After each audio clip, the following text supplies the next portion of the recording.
So আজকে পর্যন্ত আমি দরদের মধ্যেই ডুবে আছি, সর্বপ্রথম হচ্ছে এটা। আর আজকে স্পেশাল শো, আজকে শাকিব ভাই আসছে, আপনারা সবাই এসছেন। আর দরদের প্রত্যেকটা শোতেই সবাই স্টার্টিং থেকেই এখন পর্যন্ত এত বেশি ভালোবাসা দিচ্ছে। সো এই জায়গা থেকে আমিও আলহামদুলিল্লাহ অনেক অনেক বেশি ভালো আছি। যখন আমি দরদের অফারটা পেয়েছি মামুন ভাইয়ের কাছ থেকে, তখন হচ্ছে আমি মেন্টালি ওরকম প্রিপেয়ার ছিলাম না সিনেমায় কাজ করার মতো। আর যেহেতু এটা আমাদের মেগা স্টারের সিনেমা, সো অনেক কিছু বিবেচনা করার পর তারপর আর না করতে পারি নাই। ব্যাপারটা এরকম ছিল যে মানে রেডি না থাকা অবস্থায়ও আমি আর না করতে পারি নাই, যেহেতু এত বড় সুযোগ এসেছে। তো ওই জায়গা থেকে আমি অ্যাট ফার্স্ট অনেক বেশি নার্ভাস ছিলাম, বাট যখন হচ্ছে আমি দরদের টিমের সাথে যুক্ত হই, তখন থেকে আমার মনে হয় যে না, ব্যাপারটা হচ্ছে এতটাও নার্ভাসনেসের কিছু নাই।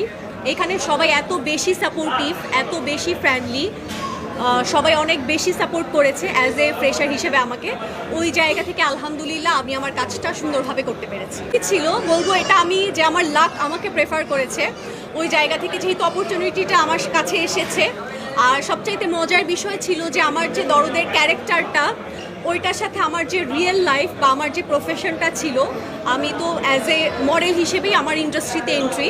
সো এই জায়গা থেকে ক্যারেক্টারটা হচ্ছে একদম আমার লাইফের সাথে সিমিলারিটি ছিল।